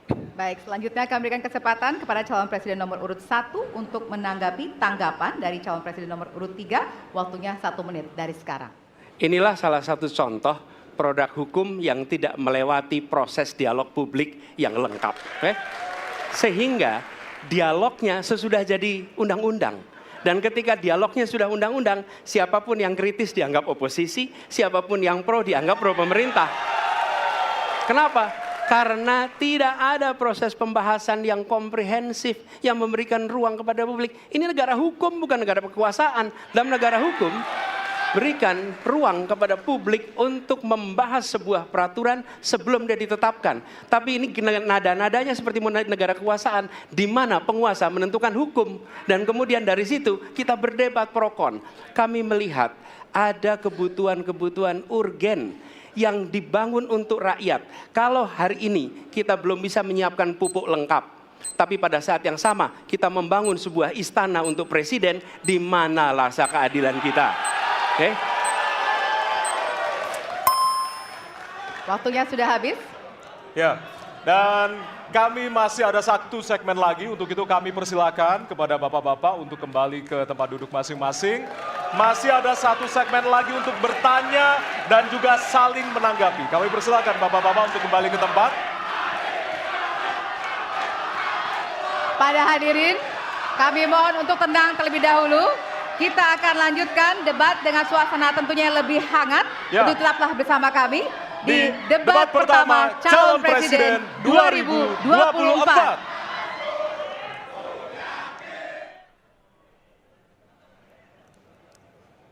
Baik, terima kasih Anda masih bersama kami di debat pertama calon presiden 2024. Ya, masih sama seperti segmen sebelumnya. Setiap calon presiden akan memberikan 1 pertanyaan kepada calon presiden lainnya dan jawaban pertanyaan akan ditanggapi oleh calon presiden penanya untuk kemudian direspon kembali oleh calon presiden lainnya. Yang direspon adalah apa yang disampaikan oleh calon presiden lainnya. Dan kita akan undang kembali ketiga calon presiden 2024 untuk naik ke atas panggung. Kami persilakan kepada bapak-bapak untuk bisa menuju ke panggung utama. Dan kembali kami ingatkan kepada bapak-bapak calon presiden bahwasanya tema di malam hari ini terdiri dari beberapa subtema, yaitu pemerintahan, hukum, hak asasi manusia, pemberantasan korupsi, penguatan demokrasi, peningkatan pelayanan publik, penanganan disinformasi, dan kerukunan warga. Untuk itu, kesempatan pertama akan diberikan kepada calon presiden nomor urut 2 untuk bertanya kepada calon presiden nomor urut 1. Waktu Bapak 1 menit dimulai dari sekarang. Mas Anies pernah jadi gubernur 5 tahun di DKI. Anggaran DKI setahun sekitar 80 T. jumlah penduduk Indonesia DKI 10 juta kira kurang lebih. APBD Jawa Barat 35T, jumlah penduduknya 50 juta, 5 kali DKI. Tetapi selama Mas Anies mimpin, sering sekali DKI menerima indeks polusi tertinggi di dunia. Bagaimana dengan anggaran 80T, Pak Anies sebagai gubernur tidak dapat berbuat sesuatu yang berarti untuk mengurangi polusi. Terima kasih. Waktunya masih ada, Bapak? Sudah cukup? Baik, kita akan lanjutkan kepada calon presiden nomor urut 1. Kami beri kesempatan untuk menjawab pertanyaan selama 2 menit, dimulai dari sekarang. Pak Prabowo, terima kasih atas pertanyaan yang bagus, tetapi kurang akurat. Saya akan jelaskan, Pak. Ketika satu daerah mengatakan di tempat kami tidak ada COVID, di tempat kami COVID banyak, lalu yang tidak ada COVID kami tanya, kenapa tidak ada COVID? Nah, kami nggak punya alat testing, Pak. Karena tidak punya alat testing, maka tidak ada COVID. Yang punya alat testing, maka ada COVID. Okay? Saya tidak tanya COVID, saya tanya polusi. Boleh saya selesaikan dulu? Ya. Jadi, apa yang terjadi? Di Jakarta kami memasang alat pemantau polusi udara. Bila masalah polusi udara itu bersumber dari dalam kota Jakarta, maka hari ini, besok, minggu depan konsisten selalu akan kotor. Tapi apa yang terjadi? Ada hari di mana kita bersih, ada hari di mana kita kotor. Ada masa minggu pagi, Jagakarsa sangat kotor. Apa yang terjadi? Polusi udara tak punya KTP. Angin tak ada KTP-nya. Angin itu bergerak dari sana sini. Ketika polutan yang muncul dari pembangkit listrik, tenaga uap, mengalir ke Jakarta, maka Jakarta punya indikator, karena itu Jakarta mengatakan ada polusi udara. Ketika anginnya bergerak ke arah Lampung, ke arah Sumatera, ke arah Laut Jawa, di sana tidak ada alat monitor, maka tidak muncul. Dan Jakarta pada saat itu bersih. Kalau problemnya dari dalam kota saja, maka konsisten tiap waktu. Ya, kita punya masalah polusi. Karena itu kita kerjakan dengan apa? Kita lakukan, Pak. 1, dengan pengendalian emisi dari kendaraan bermotor. Dan pengujian emisi sekarang wajib. Yang kedua, elektrifikasi kendaraan umum. Yang ketiga, konversi kendaraan umum. Dan dulu yang naik kendaraan umum hanya 350.000 per hari, sekarang 1 juta per hari. Jadi itu kita kerjakan untuk menangani soal polusi di Jakarta. Baik. Masih ada waktu, Bapak? Cukup? Ya. Kami persilakan kepada calon presiden nomor urut 2 untuk kemudian menanggapi jawaban dari calon presiden nomor urut 1. Waktu Bapak 1 menit dimulai dari sekarang. Ya susah kalau kita menyalahkan angin dari mana saja ya. Jadi saya bertanya dengan anggaran segitu besar, jumlah pendidik, langkah-langkah yang bisa dilakukan untuk dengan real dalam 5 tahun mengurangi polusi, juga di mana rakyat Jakarta begitu banyak yang mengalami sakit pernafasan. Jadi saya kira kalau kita dengan gampang menyalahkan angin, hujan dan sebagainya, ya mungkin tidak perlu ada pemerintahan kalau begitu, ya. Terima kasih. Masih ada waktu? Akan menambahkan? Cukup. Baik, selanjutnya kami berikan kesempatan kepada calon presiden nomor urut 1 untuk menanggapi tanggapan dari calon presiden nomor urut 2. Waktunya 1 menit, dimulai dari sekarang. Ya, inilah bedanya yang berbicara pakai data, yang berbicara pakai fiksi. Oke? Ini pakai data. Jadi ketika ditunjukkan, ya memang ada sumber polutan dari dalam kota. Tapi kalau sumber polutan itu hanya dari dalam kota, maka Pak pakai logika sederhana sekali. Jumlah motor dari hari ke hari sama, jumlah mobil dari hari ke hari sama. Maka harusnya angka polusinya sama setiap waktu. Betul tidak? Tapi jumlah motor sama, jumlah mobil sama, ada. Kita sangat polusi. Ada sisi sangat tidak polusi. Nanti kalau perlu saya kirimkan gambar satelitnya kepada Bapak. Supaya Bapak bisa menyaksikan. Dan inilah mengapa kita mengambil langkah itu pakai ilmu pengetahuan, pakai data, dan menggunakan saintis untuk terlibat. Kalau tidak pakai itu, maka nggak akan ada langkah yang benar. Dan ini kemudian saya teruskan, Pak. Bagaimana pengendalian itu dikerjakan untuk dalam Jakarta. Jika saya terpilih presiden, maka yang luar Jakarta saya kendalikan juga, Pak. Baik. Terima kasih. Ya, dan selanjutnya kami akan beri kesempatan bertanya yang tentunya akan diberikan kepada calon presiden nomor urut 3 untuk bertanya ke calon presiden nomor urut 2. Waktu Bapak 1 menit dimulai dari sekarang. Izinkan saya harus membaca data untuk mengingatkan. Pak Prabowo, karena nomor 2 saya pertanyaannya 2. Ada 12 kasus pelanggaran HAM berat yang sudah dikeluarkan mulai dari peristiwa 65, penembakan misterius, Talang Sari, penghilangan paksa sampai Wamena. Dan saya ingatkan tahun 2009 DPR sudah mengeluarkan 4 rekomendasi pada saat itu kepada Presiden. 1, membentuk pengadilan HAM ad hoc. Yang kedua, menemukan 13 korban penghilangan paksa. Yang keempat, memberikan kompensasi dan pemulihan. Dan yang keempat, meratifikasi konvensi anti penghilangan paksa sebagai upaya pencegahan. Pertanyaan saja 2. Kalau Bapak ada di situ, apakah akan membuat pengadilan HAM dan membereskan rekomendasi DPR? Pertanyaan kedua, di luar sana menunggu banyak ibu-ibu, apakah Bapak bisa membantu menemukan di mana kuburnya yang hilang agar mereka bisa berziarah? Saya persilakan.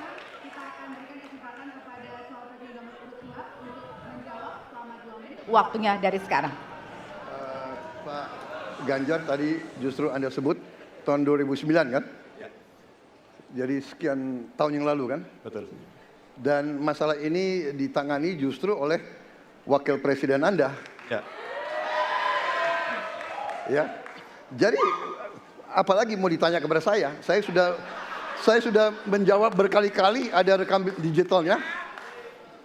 Saya sudah jawab berkali-kali. Tiap 5 tahun kalau polling saya naik, ditanya lagi soal itu.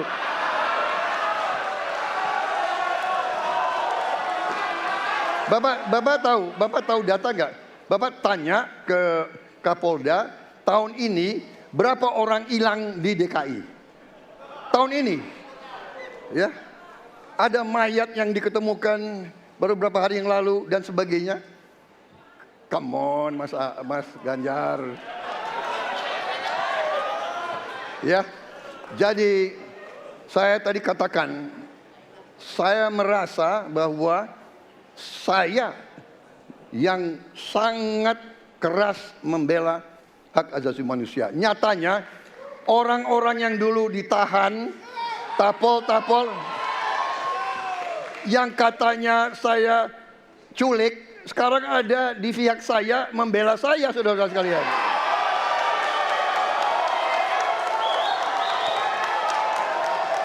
Jadi masalah HAM jangan dipolitisasi, Mas Ganjar, ya. Menurut saya, ya. Saya kira begitu jawaban saya.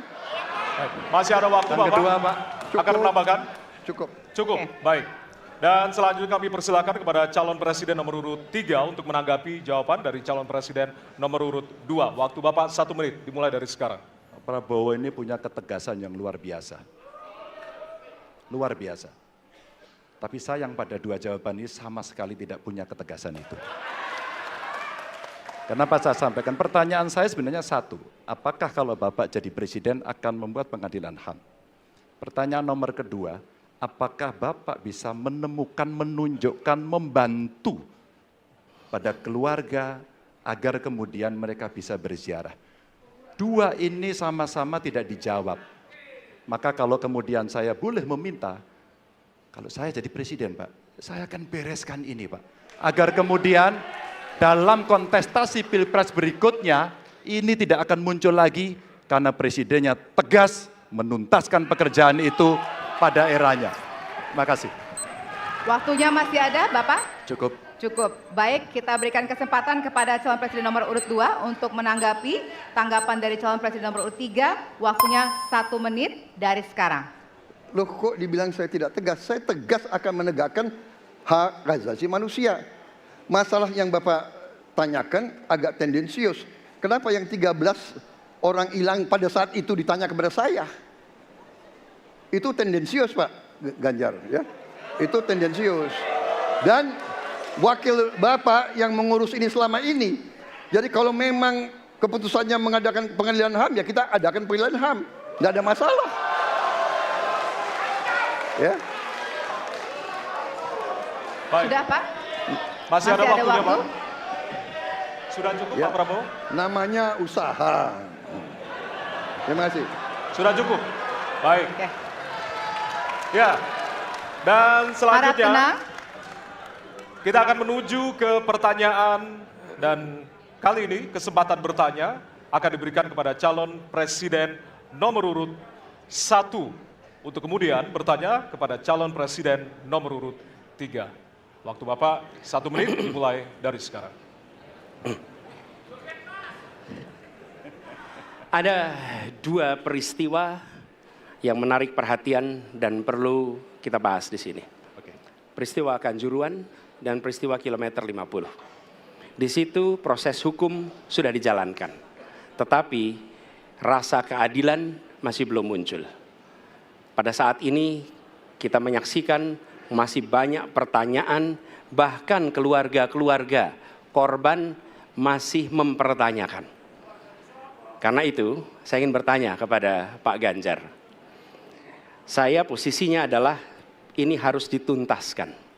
Ini harus bisa menghadirkan rasa keadilan. Bukan saja soal legalnya yang sudah diselesaikan. Saya ingin tanya posisi Pak Ganjar di dalam dua peristiwa ini. Terima kasih. Waktunya masih ada Bapak? Sudah cukup?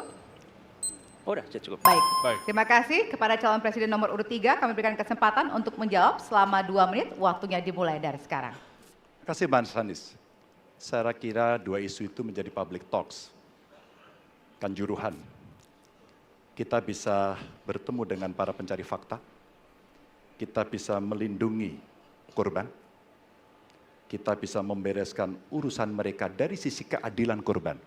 Termasuk di kilometer 50. Ketika kita bisa bereskan semuanya, maka kita akan naik dalam satu tahap.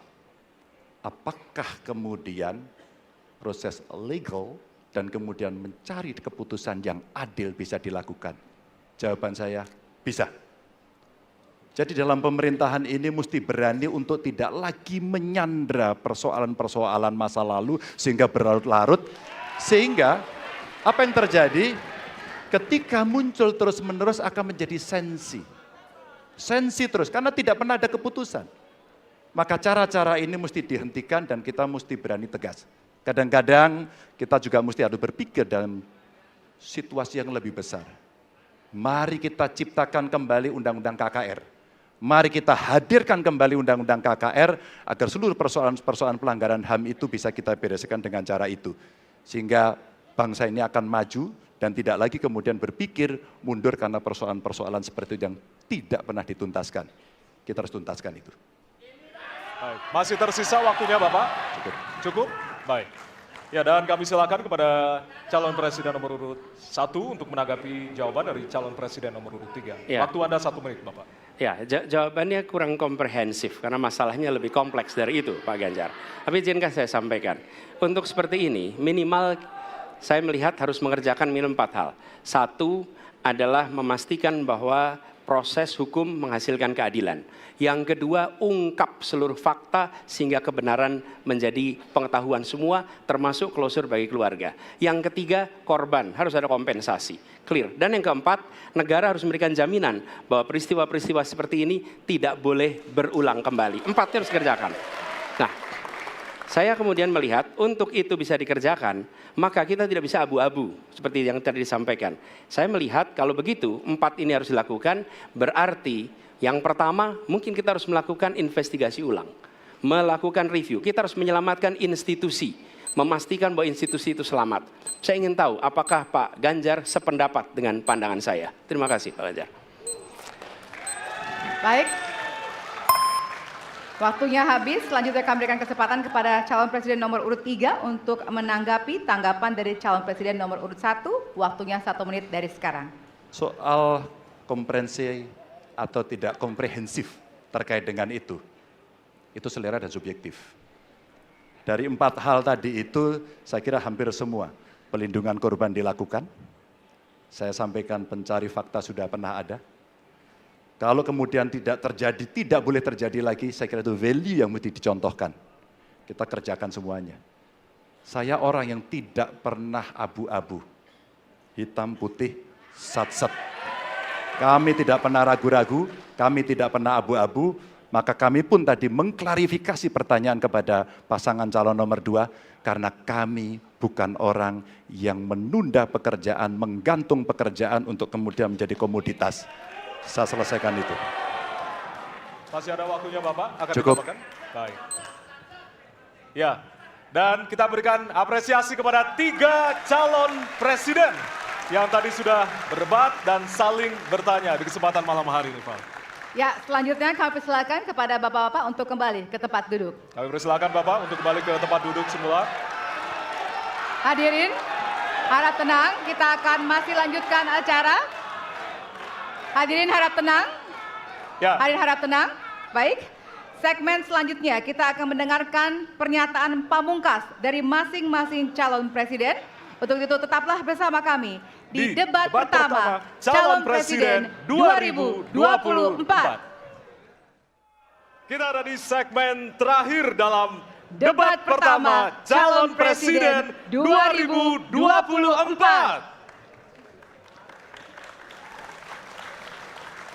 Ya, di segmen sebelumnya kita sudah menyaksikan para calon presiden saling berdebat dan juga beradu argumentasi. Ya, pada segmen terakhir ini kita akan menyimak pernyataan pamungkas dari masing-masing calon presiden. Kami mohon para calon presiden untuk maju ke panggung menyampaikan pesan penutupnya. Baik, kami persilakan kepada bapak-bapak calon presiden untuk kemudian merapat menuju ke panggung utama.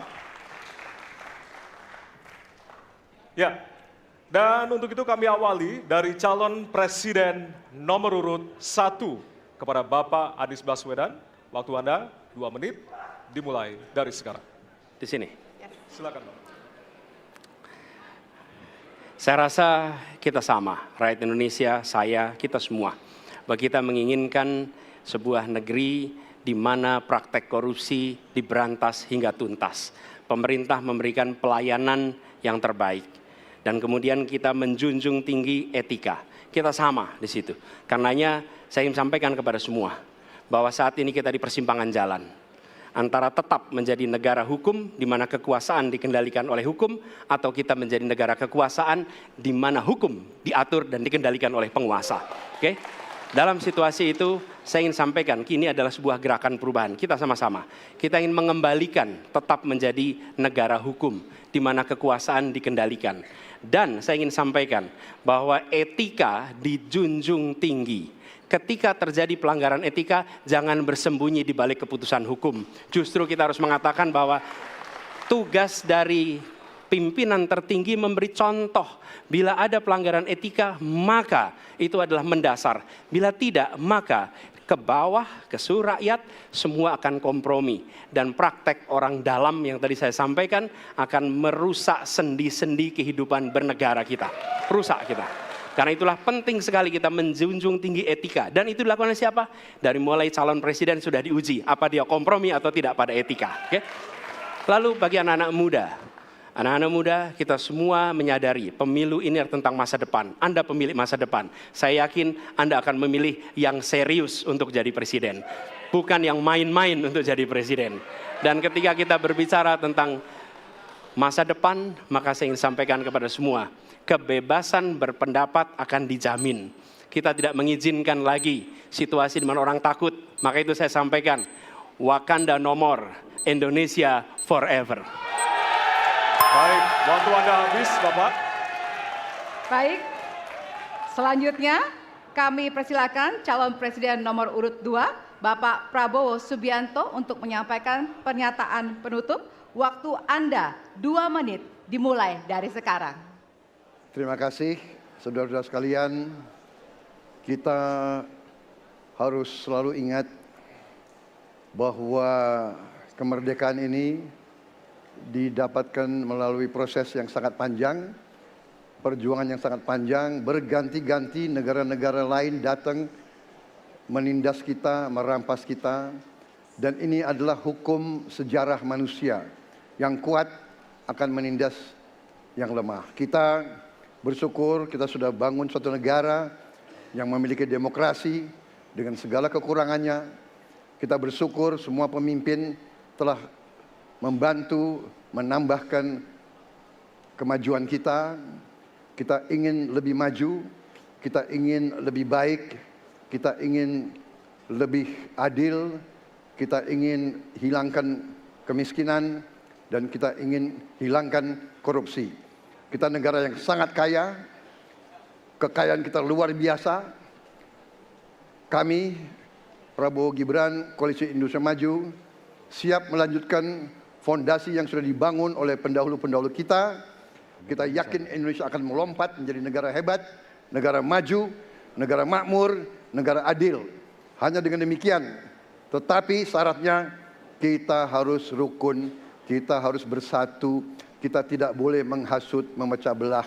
Kita tidak boleh untuk kepentingan sesaat, untuk kepentingan jangka pendek, untuk kepentingan diri kita, kelompok kita, kita tidak boleh mengorbankan persatuan, kesatuan, kerukunan bangsa Indonesia. Hanya dengan kerukunan, hanya dengan kearifan, hanya dengan kebersihan jiwa, tidak dengan permainan kata-kata retorika, tapi sungguh cinta tanah air, Indonesia akan maju. Habis, negara Bapak. hebat. Terima kasih. Terima kasih. Baik. Ya. Dan yang terakhir kita akan menuju ke calon presiden nomor urut 3, Bapak Ganjar Pranowo. Waktu Anda 2 menit dimulai dari sekarang. Terima kasih. Ini panggilan sejarah buat Ganjar Mahfud. Ganjar seorang anak polisi berpangkat tidak tinggi, bertugas di kecamatan. Pak Mahfud, bapaknya pegawai kecamatan. Kalau kita berada pada momentum yang sama, kami dan Pak Mahfud ini adalah orang kecil yang kalau bapaknya rapat kira-kira anggota Forkompimcam. Kami hanya di level kecamatan. Kami telah terbiasa mencoba mendengarkan keluh kesah rakyat. Panggilan sejarah inilah yang kemudian coba kita klasifikasi dari seluruh persoalan yang muncul. Bagaimana kita memberikan afirmasi kepada kelompok rentan. Ada kelompok perempuan, penyandang disabilitas, anak-anak, termasuk manula. Mereka butuh perhatian yang lebih. Maka inilah cara kita membangun melibatkan mereka tanpa meninggalkan mereka. No one left behind.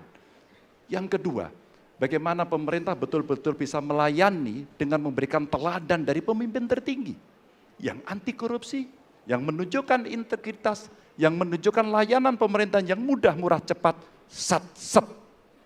Kalau itu bisa kita lakukan, maka betapa bahagianya rakyat ini. Pemerintah ini ada. Yang ketika dikritik tidak baperan, yang ketika media menulis, mereka merasa ini vitamin buat dirinya. Bukan sedang merongrong, apalagi kemudian merasa terancam.